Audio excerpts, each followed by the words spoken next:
Thank you very much. Honourable Barry O'Farrell, distinguished guests, fellow Australians. I had been in the USA for almost 10 years and was enjoying a blossoming career. I was an Associate Professor of Neurosurgery and Chief of Paediatric Neurosurgery at the Arkansas Children's Hospital. The previous Governor of Arkansas, Bill Clinton, had invested wisely in health infrastructure, and the neurosurgical facilities at my hospital in Little Rock were world-class and represented one of the largest units of its kind in the world. I had been headhunted around the continent and was in an enviable position of being able to navigate my academic future. Genevieve was pregnant with our fourth child, and life was looking pretty good. Although Genevieve had been hinting at returning to Australia, she knew the academic track that I was on, and with my ambition in full throttle, we both thought that a department chair was just around the corner. But it was time we had an in-depth conversation about our future. It went like this: Charlie to Genevieve, I'm going back to Australia, are you coming? It was a done deal. We decided to return to Australia for lifestyle reasons and for our children's heritage. We both wished for our children to be Australian and to grow up in Australia. Our reasoning was as simple as that. The decision was made not because we didn't like Americans or didn't like living in America. On the contrary, I found Americans to be gracious, diligent, very positive and charitable people for whom a meritocratic workplace had paid generous dividends. My personality was not dissimilar to my American colleagues, and I found my inquisitive nature and my challenging of neurosurgical dogma was encouraged and nurtured. I did express to Genevieve one note of caution. Did she understand that the academic road back in Australia would have its challenges and might be rocky? So, on a very simplistic level, what is it about Australia that makes it the greatest place on earth to live? Those of you who have lived overseas for any length of time will recall that it's very easy to reflect on your homeland with rose-coloured glasses. When in the US, I would recall Australia's magnificent beaches and national parks and sunny summer days. I would recall the flawless blue skies and reminisce on the irreverent humour of Doug Mulray, the natural beauty of Australian girls, the fresh and bountiful seafood, my friends from childhood and university days with whom I could be at total ease, and the relaxed, quintessential Australian nature. I conveniently forgot about the Sydney traffic, the tall poppy syndrome, the flies in summer, the geographical isolation, and the hidden and sometimes overt racism. My parents arrived in Australia in the early 1950s, my father to pursue a medical career and my mother a nursing one. They were given a warm welcome by many Australians who adopted them into their families, giving them financial and emotional support. I was born in 1957 in a rented apartment in Mossman and soon moved to Picnic Point into the house in which I would live on and off for the next 20 years. Although both parents were Buddhists, my parents felt strongly that immigrants should assimilate with the local culture, adopt the local traditions, and be cognizant that we were guests, and as such we should always be on our best behaviour. If a Chinese person were to fall on the wrong side of the law, it would be to the detriment of the entire Chinese community. It always made sense to me that if a country was attractive enough to uproot your family, leave your loved ones and friends, learn a new language, travel for weeks on a boat across an ocean, then why would you wish to change anything about the local tradition and culture? Surely you would embrace everything about that new country, because every aspect surely might contribute to the very timber of what you found so attractive in the first place. Consequently, Easter and Christmas were fun events. Every year at Easter, without fail, we would spend the day and night at my Italian godmother's family farm in Leppington. The air was filled with the sound of a piano accordion. Countless elderly men would chat to me in heavy Italian accents, and all the elderly women would squeeze my cheeks so hard they would be bruised by the night's end. The food was fantastic, and the feeling of family was overwhelming. At Christmas in our household, joss sticks would sit alongside the Christmas tree. My dad would throw an extravagant party, and our Chinese family accountant would dress up as Santa. A little bit confusing for us, but he'd hand out the best gifts ever. Racism was rife in those days. I honestly can't remember a day that I wouldn't be jeered or mocked by some group of kids any time I ventured into a public space. It made a child tough. Well, in my case, not as tough as I should have been, given my sister, diminutive but ferocious, would take on the toughest lads, and I would be left enthusiastically backing her up. Yeah, there you go. Now. My father was a rigid disciplinarian. I was beaten to a pulp by a school bully and returned home that afternoon in the hope I would get some sympathy from my parents. Instead, my dad castigated me for not fighting back. I was instructed to return the next day to reciprocate. Australia has become multicultural, and racism has certainly diminished over the last 50 years. But it does disturb me when I hear some of our politicians reassuring overseas governments that it doesn't exist at all. Personally, I've not experienced overt racism since returning to Australia 11 years ago from the US. But one of my visiting Indian neurosurgeons was spat on by an adult male who drove past him as he waited at a traffic light. I think it's incorrect and naive to say that there is no anti-Arab or anti-Indian sentiment. Just ask someone of Middle Eastern or Indian appearance. Unfortunately, racism still exists in Australia. But if you think it's bad, you would have cringed if you'd heard some of the things my mum said about you white devils.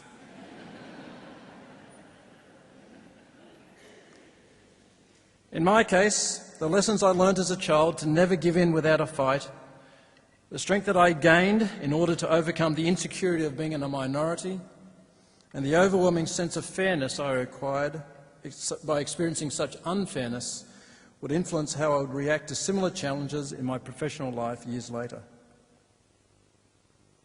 After an acrimonious divorce in 1969, my mum sacrificed any semblance of luxury in her own life to give me every opportunity to make mine better. I was schooled at the Scots College. I travelled to Edinburgh to perform in the military tattoo. I played rugby and cricket, not very well, but I debated and I made lifelong friends. My mother made me work every school break, and I've since found out would ask the employer to reduce my pay to make me appreciate the value of money. I was paid $2.20 a day as a Bowser boy, and my lunch of a hamburger and a soft drink would cost $1.65. So that may explain why I was so conscientious at school. My father provided no financial assistance, but I applied for and received assistance from the government to attend medical school at the University of New South Wales. I supplemented the government assistance by working as a barman, and then, after offering assistance to the hotel manager during an altercation with a drunken patron, as a bouncer. This gave me a substantial boost in my salary. I am proud of the many jobs I had before neurosurgery. I was a milk run boy, a Bowser boy, a gardener, an apprentice mechanic, a barman and a bouncer, and an electrician's assistant. It was, in fact, during these times that I was exposed to and fell in love with the quintessential Aussie. In those days, my view of an Aussie was someone who was hard-working, unaffected, very genuine, affable, relaxed, egalitarian, somewhat irreverent, but charitable. I still believe most Aussies share these appealing qualities, although I am saddened by the increasing incidence of rage in our society. Once there was only road rage, but now it seems to have spread into the workplace, the malls, and even the last bastion of the laid-back, free-spirited Aussie, the surf. Look, I don't wish to trivialise the adversities of everyday life, but when a mother has just lost her son to brain cancer, or a husband his wife, or a daughter her father, and I see this 7 days a week, 365 days of the year, it makes the driver who overtakes on the left or the surfer who cuts in on your wave seems so inconsequential. I'm sure that if you are one of those angry people, if you could spend a day in my shoes, you would rapidly attain a more realistic perspective that the most important determinant of happiness is our health and the health of our loved ones. Brain cancer kills more children than any other cancer. It kills more women under the age of 35 than any other cancer, and more men under the age of 44 than any other cancer. It is totally indiscriminate and accounts for more person years lost than any other cancer. I am forced to deal with these statistics on a very human level every day. But quite separate to giving me a balanced perspective on life, I am in awe of the dignity and courage that my patients consistently demonstrate in their struggle with cancer. It's not that my overseas patients are that much different, but the Aussie spirit is as impressive in the living as it is in the dying. Raising money for my foundation, the Cure for Life Foundation, I've had the honour of talking to people from many walks of life, from miners in Muswellbrook to fishermen in Harvey Bay. I'm constantly overwhelmed by the generosity of my fellow Australians who dig very deep when made aware of the worth and importance of this cause. My university years were full of fond memories. I was lucky enough to be financially secure with my job as a bouncer at Centrepoint Tavern and later at the new Chevron Hotel in the Cross. But dealing with the intoxicated Aussie wasn't quite the positive experience I had dealing with the Aussie doing the milk run. But once again, the trials of working in the service industry was a priceless lesson in life. I acquired a newfound respect for police officers. They have had and will always have my unconditional support. Indeed, I believe the real heroes of our society are those who work diligently behind the scenes. I've also had the pleasure and honour of working closely with the tireless and self-sacrificing individuals behind the scenes in the medical world. They are the nurses, without whom I would be unable to offer my patients such quality care, the paramedics who are at the emotional, taxing coalface, the hospital volunteers who are truly selfless, and my fellow doctors, most of whom dedicate their lives to the betterment of their fellow man. The nobility of our profession is unparalleled. I never cease to be amazed by the trust that my patients place in me, a total stranger, at a time when they are most vulnerable. The privilege of operating on the very organ that defines the essence of that person, their mobility, their comprehension, communication, their vision, motivation, sensations, even their vital functions, is humbling and unique. Spending 9 years in the USA was an enlightening experience. Before I went to America, I had an unresolved internal conflict on the issue of immigration. My parents were immigrants, my godparents were immigrants, many of their friends were immigrants. As a child growing up amongst immigrants and die-hard true blue Aussies in the blue-collar suburb of Picnic Point, I feel I am somewhat qualified to offer comment on the issue of immigration and refugees. In those days, I was proud that Chinese never featured in the tabloids or the evening news. I wanted it to stay that way, and I thought that by limiting the number of Chinese entering the country would ensure that the bad ones would be excluded. I felt Australia was a great place, in no small part as a result of its isolation, not despite it. We appeared to be immune from world wars, border conflicts and dwindling natural resources.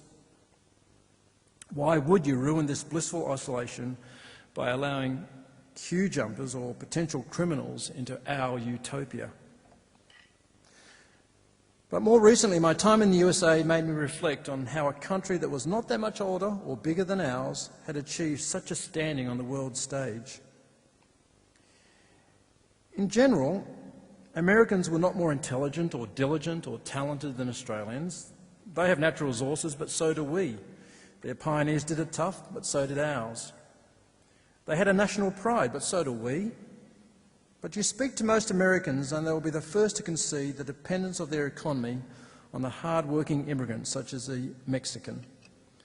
Speak to almost any taxi driver anywhere in the 50 states and you'll be inspired by a story of tragedy and conflict, followed by hope and opportunity, and concluded by a statement of national pride.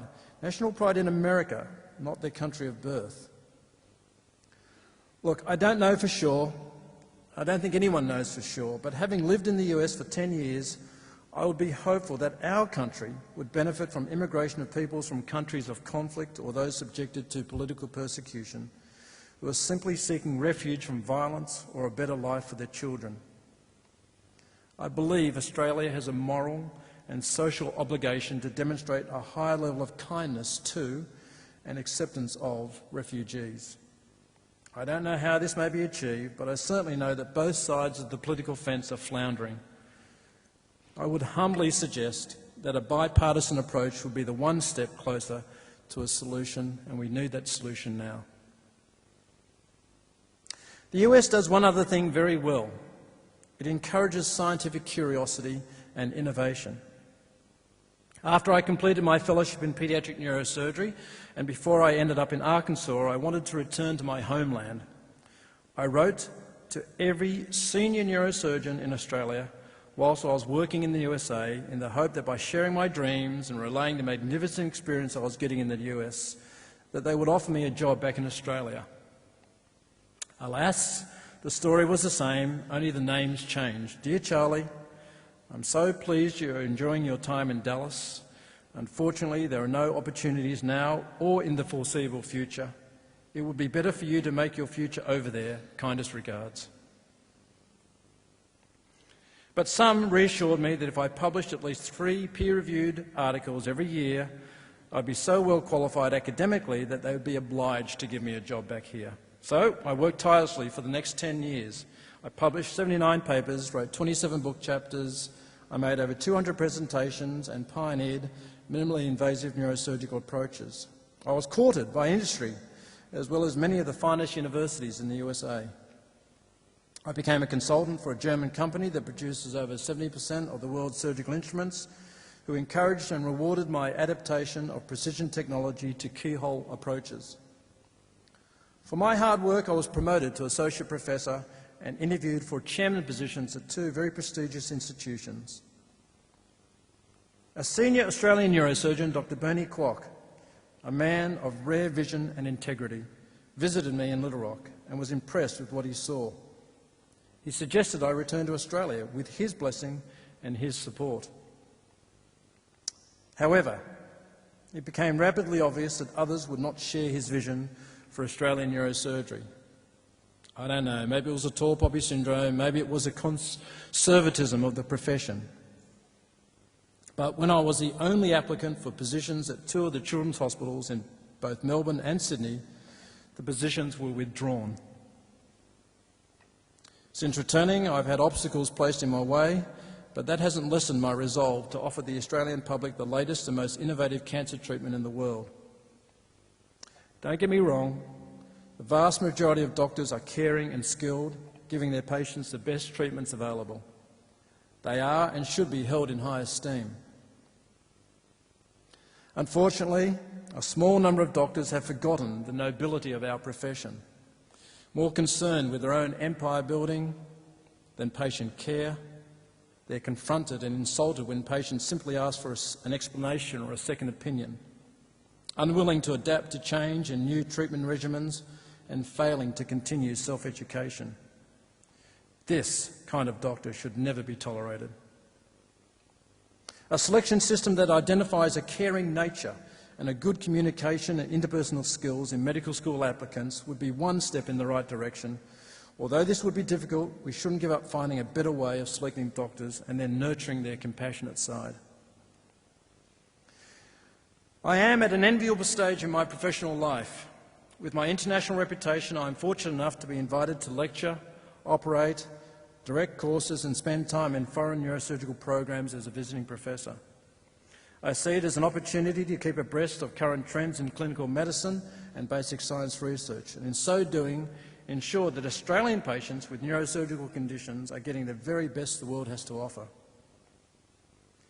An unexpected consequence is that it exposes me firsthand to the enormous disparity in scientific funding between Australia and the USA, Japan, Germany, Sweden, and many other OECD nations. My good friend and colleague, Professor Mitch Berger, was recently awarded a SPOR grant of $50 million over 5 years, $50 million per year for 5 years, to be spent on brain cancer research alone. But Mitch was very impressed with the volume and quality of work I was doing here in Sydney, so he sent his own chief resident out here to spend 6 months learning my techniques. He asked me how much funding I received from my government, and I was put in the embarrassing position of having to say, well, about $150,000 given to me over 3 years. He was shocked. The USA and California specifically have shown tremendous foresight in their approach to scientific research. A recent meeting I attended in California on stem cell research was a perfect illustration of this disparate approach to scientific excellence. I was impressed that the Australian scientists at the meeting could hold their own when it came to innovative ideas and universal knowledge of stem cell therapeutics. But I was equally disappointed to hear that our funding of stem cell research, although not as dismal as brain cancer research, was poor.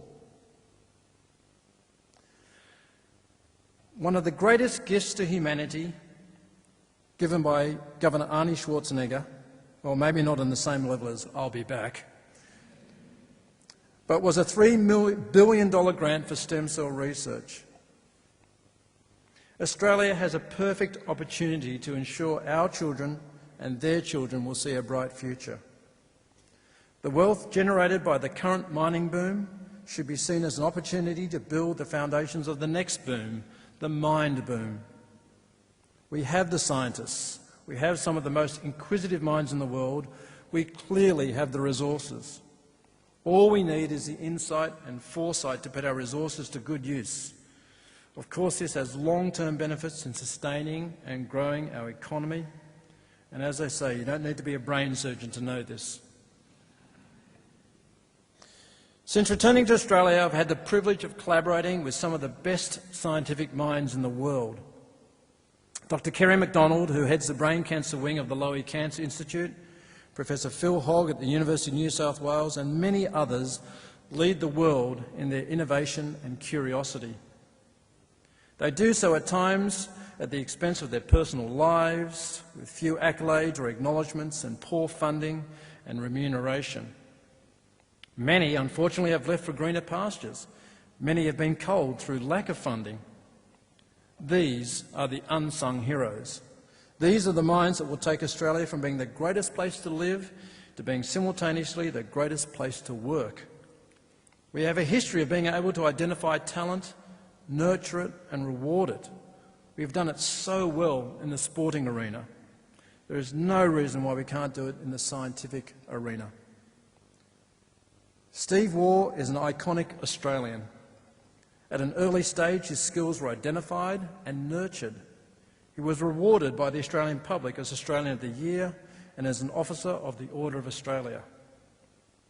In return, he has inspired generations of Australian children. He's given back to the world through his charities in innumerable ways. On top of all of that, he's an incredibly humble man. I think he'd be the first to acknowledge that he is no better an Australian than Kerry MacDonald or Phil Hogg. If we take this winning template that we use for talented sportsmen and translate it to our talented scientists, Australians will benefit immeasurably now and in the future. One day we may even have two AISs, an Australian Institute of Sport and an Australian Institute of Science. Indeed, with diminishing resources and a technological revolution, it may not simply be good for our country, it may be necessary for our country. And medicine is only one field in which Australians may lead the world.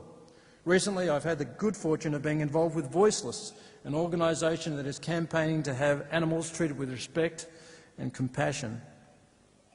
Inspired by the passion of the Sherman family, Voiceless is working to ensure that animal protection is the next great social justice movement, not only here in Australia, but around the world. A few years ago, Barry Kelly, another Australian icon, one of the first RAAF fighter pilots ever to be invited to train at Top Gun Academy, was diagnosed with an inoperable brain tumour. Facing deadly forays was part of his daily routine, but with 3 beautiful young children and an unknown enemy, he was about to face his deadliest encounter. Supported by his wife Jill, he rejected the grim prognosis given to him by his doctors and asked if I would remove his tumour. Courageously, he chose the path less trod, had the tumour removed, and thankfully is alive and tumour-free today.